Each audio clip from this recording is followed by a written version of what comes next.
വന്നല്ലോ. അമ്മവ എന്നെ മാനേജർ ആക്കണ്ട, അസിസ്റ്റന്റ് മാനേജർ ആയിട്ടെങ്കിലും. യവൻ എന്താ മനസ്സിലാക്കിയത്?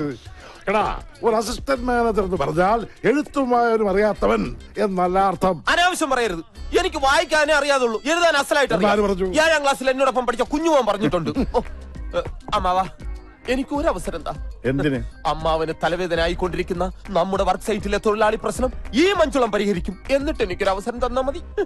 എന്നെ വിജയശ്രീലാളിതനായി തിരിച്ചു വരാൻ വേണ്ടിട്ട് അമ്മാവൻ പ്രാർത്ഥിക്കണം. കാലേന്ന് വിടറാ. ഞാൻ വിടൂല. എന്നെ വിടാൻ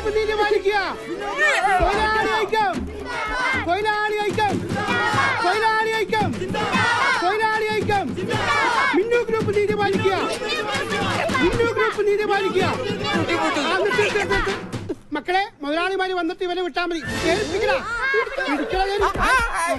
സൂചന മാത്രം, സൂചന മാത്രം, സമരം സൂചന മാത്രം. തോറ്റിട്ടില്ല, തോറ്റിട്ടില്ല, തോറ്റ ചരിത്രം കേട്ടിട്ടില്ല, തോറ്റിട്ടില്ല, തോറ്റിട്ടില്ല, തോറ്റ ചരിത്രം കേട്ടിട്ടില്ല. ശാരദ, നീ ചുമ്മാ ബഹളം വെക്കാതിരിക്കേ. അവരവനെ ഒന്നും ചെയ്യില്ല. എനിക്ക് അവൻ മാത്രമേ ഉള്ളൂ. എനിക്ക് എന്റെ മോനെ ഇപ്പൊ കാണണം. ഏട്ടാ, പോലീസ് സ്റ്റേഷനിൽ ഒന്ന് വിളിച്ചു പറ. പിന്നെ പോലീസ് സ്റ്റേഷനിൽ വിളിച്ചു പറയാം. മഞ്ജുകുമാറിന്റെ ലക്ഷറി തോൽവിയല്ലേ തട്ടിക്കൊണ്ട് പോയിരിക്കുന്നത്. പോലീസ് സ്റ്റേഷനിൽ വിളിച്ചു പറഞ്ഞ പിന്നെ ലാത്തി ചാർജായി, കേസായി. അത് പിന്നെ വലിയ വാർത്തയാവും. ഈ പ്രശ്നം രാഷ്ട്രീയക്കാരെ ഏറ്റെടുത്താ പിന്നെ പെട്ടെന്നൊരു പ്രശ്നപരിഹാരം ഉണ്ടാവില്ല. എന്ത് ചെയ്യണമെന്നാ ആദ്യം പറയുന്നേ? സർ, ഞാൻ അവരുമായിട്ട് നേരിട്ടൊന്ന് സംസാരിക്കാം. അപ്പോ എനിക്ക് നമ്മുടെ വർക്ക് സൈറ്റുകളൊക്കെ ഒന്ന് കാണുകയും ചെയ്യാം.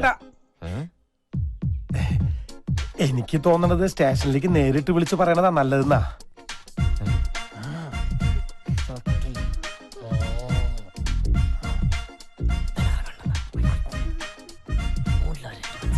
എന്താ? നമ്മൾ ഒരേ നാട്ടുകാരൊക്കെ തന്നെയാണ്. പക്ഷേ ഞാനിപ്പോ തന്നെ GM ആണ്. ഒരു GMന്റെ മുഖത്ത് നോക്കി ഒരു ഡ്രൈവർ കൊഞ്ഞനം കുത്തി കാണിച്ചാൽ അതിന്റെ പണിഷ്മെന്റ് എന്താണെന്ന് അറിയോ mister? By the way, sir അനുവദിച്ചാൽ ഞാൻ അവരുമായിട്ട് നേരിട്ടൊന്ന് സംസാരിക്കാം. എന്താ മോളുടെ അഭിപ്രായം? നമ്മുടെ പുതിയ GM അല്ലേ, പോയിട്ട് വരട്ടെ. Thank you madam, thank you so much. ചേച്ചിന് കരയാണ്ടിരിക്കേ, മഞ്ജുളിനെ ഞാൻ കൊണ്ടുവരും. ഡ്രൈവർ വണ്ടി എടു. വേണ്ട, ഞാൻ വരാം.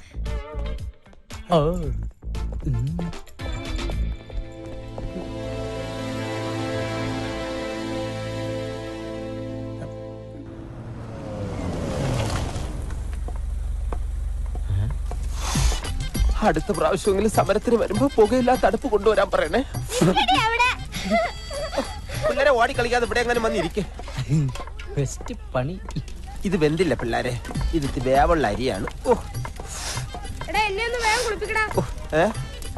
ഒരാളുണ്ട്, എന്തൊക്കെ ചെയ്യണം. ഇങ്ങോട്ട് വാ മക്കളെ. ഇനി സ്വന്തം മക്കള് തന്നെയാണോ? മോൻ മാമനെങ്ങനെ എടാ പോടാന്ന് വിളിക്കരുത്. ചിലപ്പോ ഞാൻ മാനേജരാവും. അപ്പോഴോ അനുസരണ വേണ്ടേ? കൊച്ചുകുട്ടിയല്ലേ നീ. നീ അത്ര കൊച്ചുകുട്ടിയൊന്നും അല്ലടാ. പിള്ളേര് തുടങ്ങിയല്ലോ. മോനെ അനുസരണ വേണ്ടേ? വെറുതെ നിക്കണം. കഞ്ഞി റെഡി.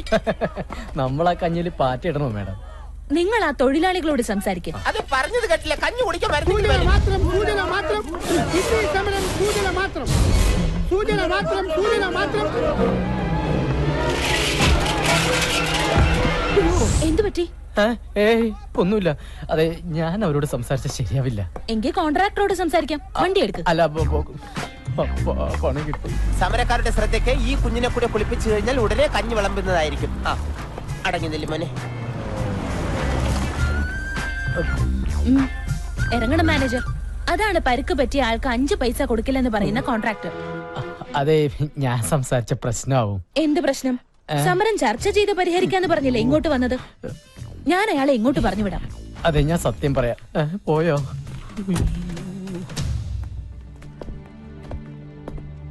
സോറി മാഡം, ഒരു കോംപ്രമൈസ് ചർച്ചയ്ക്ക് ഞാൻ തയ്യാറല്ല. ഇതൊന്നും എന്നോട് പറയണ്ട. താഴെ ഞങ്ങളുടെ GM ഉണ്ട്, അയാളോട് സംസാരിച്ചോളൂ.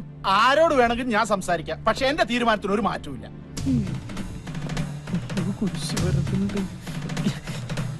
അപ്പം പറഞ്ഞതങ്ങനെ കേട്ടാ മതി. കിടന്നു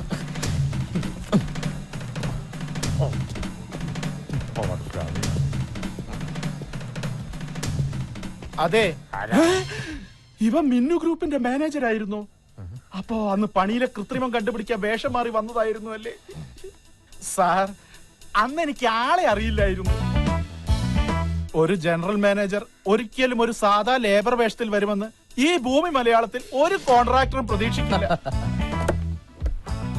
അതാണ് ആന്റണി ആട്ടിക്ക് സാർ, സിമെന്റിലൊന്നും ഒരു കുറവ് വരുത്തിയിട്ടില്ല. പിന്നെ എന്തിനാണ് താൻ കുറവ് വരുത്തിയിട്ടുള്ളത്? അത് മണലിന്റെ ഡിമാൻഡ് കാരണം ചെറിയൊരളവിൽ പൊടിമണ്ണ് ചേർക്കേണ്ടി വന്നിട്ടുണ്ട്. സാർ, അത് മേഡത്തിന്റെ അടുത്ത് കംപ്ലൈന്റ് ചെയ്യരുത്. മേഡത്തിന്റെ സ്വഭാവം സാറിന് അറിയാലോ. അതിലും മോശമാണ് എന്റെ സ്വഭാവം. സാറിന് അറിയാലോ തൊഴിലാളിക്ക് എങ്ങനെയാണ് അപകടം സംഭവിച്ചതെന്ന്. അറിയാം, എല്ലാം എനിക്കറിയാം. തന്റെ ഓരോ നീക്കങ്ങളും കെട്ടിടത്തിന്റെ മുകളിൽ നിന്ന് ഞാൻ വാച്ച് ചെയ്തുകൊണ്ടിരിക്കുക. അന്ന് ഞാൻ അങ്ങനെ ചെയ്തില്ലായിരുന്നെങ്കിൽ സിമന്റിലും മണലിലും കൃത്രിമം കാണിച്ച് താൻ ഈ ഫ്ളാറ്റിന്റെ പണി തീർത്തേനെ. പക്ഷെ അങ്ങനെ തീർത്തിരുന്നെങ്കിൽ ഇവിടെ താമസിക്കേണ്ടിയിരുന്നവരുടെ പണിയും താൻ തീർത്തേനെ. ഒരുപാട് പേരുടെ ജീവൻ രക്ഷിക്കാൻ എനിക്കെന്ന് അങ്ങനെയൊക്കെ കാട്ടിക്കൂട്ടേണ്ടി വന്നു. സാർ, ഒന്നും മിന്നുമേട് അറിയരുത്. തൊഴിലാളിക്കുള്ള നഷ്ടപരിഹാരം മുഴുവനും ഞാൻ കൊടുത്തോളാം. സമരം ഇപ്പൊ തന്നെ അവസാനിപ്പിച്ചേക്കാം. അതെ സാർ. കൈ പിൻവലിക്കൂ. ഇത് താനെന്ന് എന്നെ തെറി വിളിച്ചതിനും പിടിച്ച് തല്ലിയതിനും, ഇത് സിമന്റിലും മണലിലും കൃത്രിമം കാണിച്ചതിന്. ഇതെന്തിനാണ് സാർ? ഇത് താൻ ഇനി കൃത്രിമം കാണിക്കാതെ ഉണ്ടോ സാർ? തൽക്കാലത്തേക്കില്ല. ഇനി ഈ സ്ഥാപനത്തിന്റെ ഭാഗത്ത് നിന്ന് 5 ചില്ലിക്കാശ് തനിക്ക് കിട്ടില്ല. മനസ്സിലായോ? വേണ്ട സാർ, എല്ലാം ഞാൻ ഏറ്റു. സാർ വണ്ടിയിലേക്ക് കയറിയാട്ടെ. ഓക്കെ, മാഡത്തിന് ഡോർ തുറന്നു കൊടുക്കൂ. സാർ, കണ്ണട. സോറി, കയറിക്കോളൂ മാഡം. ഉപ്പ് എല്ലാം അതിലുണ്ട് കേട്ടോ. ആവശ്യമുള്ളവരെ ഉപ്പെടുത്തിടണേ. അയ്യോ, ഇത് നമ്മുടെ വീട്ടിലെ വണ്ടിയാണല്ലോ. ഡ്രൈവർ, വണ്ടി എടുത്തു. ഒരു കാര്യം പറഞ്ഞോണ്ട് ഞാനിവിടെ ഒരു വല്ലാത്ത അവസ്ഥയിലാണ്. നിർത്താൻ.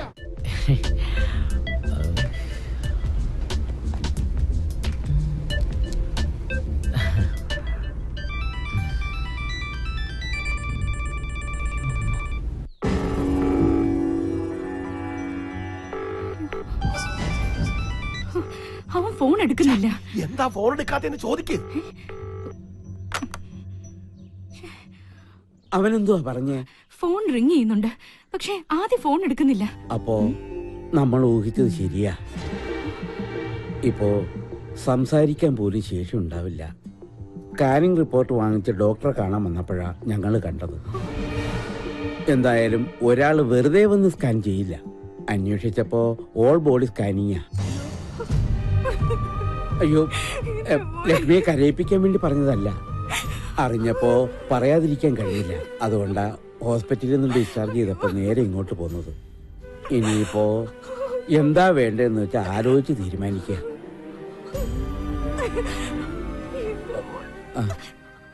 കാശിന് എന്തെങ്കിലും ആവശ്യമുണ്ടെങ്കിൽ ചോദിക്കാൻ മടിക്കണം.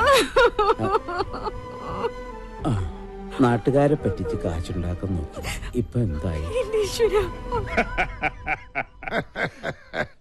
ആദ്യ കാഴ്ചയിൽ തന്നെ എന്റെ മനസ്സ് പറഞ്ഞു, മിന്നു ഗ്രൂപ്പ് നോക്കിയെടുത്താലുള്ള കാര്യശേഷി ഈ മുഖത്തെഴുതി വെച്ചിട്ടുണ്ടെന്ന്.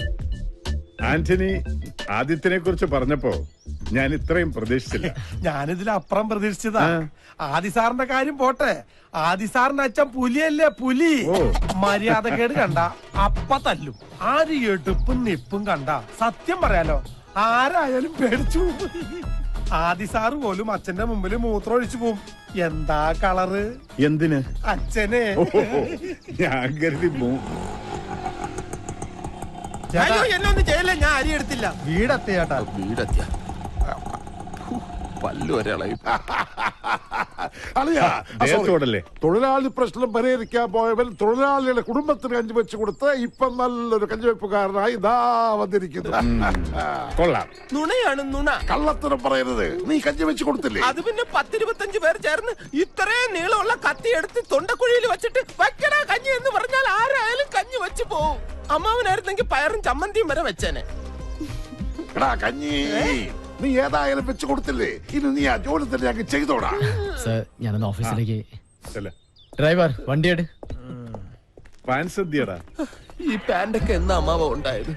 ഇതൊക്കെ ഒരു അന്ധവിശ്വാസമാണെന്ന് എനിക്കിപ്പോ മനസ്സിലായി. അപ്പൻ ചില സമയത്ത് തെലുങ്ക് നടന്മാരെ പോലെ ഭയങ്കര ഓവറാ. നിന്റെ അല്ലട അപ്പൻ, അത്രയ്ക്കൊക്കെ പ്രതീക്ഷിച്ചാ മതി.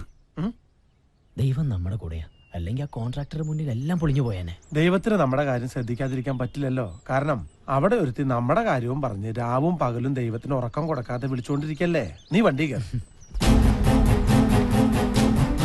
എന്റെ അമ്മ. എന്താപ്പാ? നിന്റെ അമ്മ. എന്റെ അമ്മ.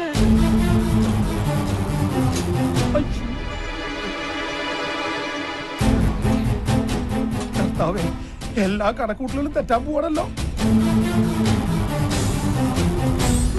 മോനെ, നിനക്ക് എന്താ പറ്റിയത്? അമ്മ, നമ്മുടെ മോൻ എന്താ അസുഖം? എനിക്കൊരു അസുഖമില്ല. ലക്ഷ്മി, നീ എന്തിനാ ഇങ്ങോട്ട് വന്നേ? അച്ഛനും മോനും കൂടി ഇനി എന്റെ മുമ്പിൽ ഒന്നും ഒളിച്ചു വെക്കണ്ട.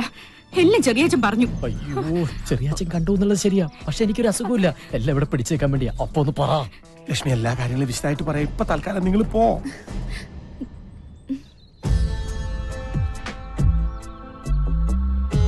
അച്ഛാ,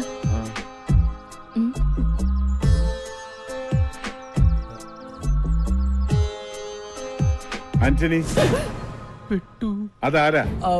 അത് സാറേ, ഇവിടെ അടുക്കള ജോലിക്ക് ആളെ വേണമെന്ന് ചോദിക്കാൻ വന്നതാ.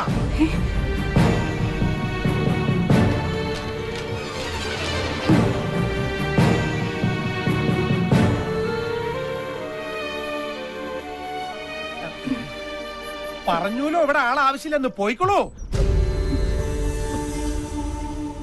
ആന്റണി, അവരോട് ഇങ്ങോട്ട് വരാൻ പറയും. ഇങ്ങോട്ട് വന്നോളൂ. മാഡത്തിന്റെ അടുത്തേക്ക് ചെല്ലാൻ. ചെന്നോളൂ.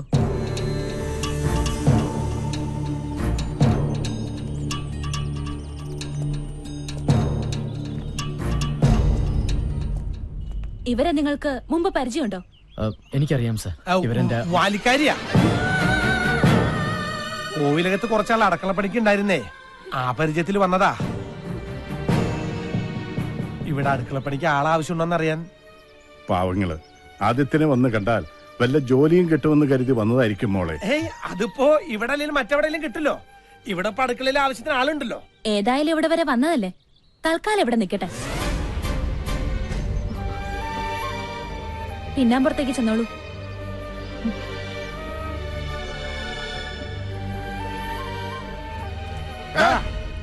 ഈ ജന്തു ഏതാ? അത് ഇവരൊരു ബന്ധുവാ. അല്ല, എന്റെ മോന. എനിക്കിപ്പോ ഈ ഭൂമിയിൽ ഇവൻ മാത്രമേ ഉള്ളൂ.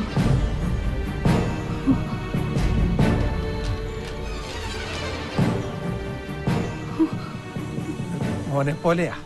എന്താ മോന്റെ പേര്? ഊമയാ.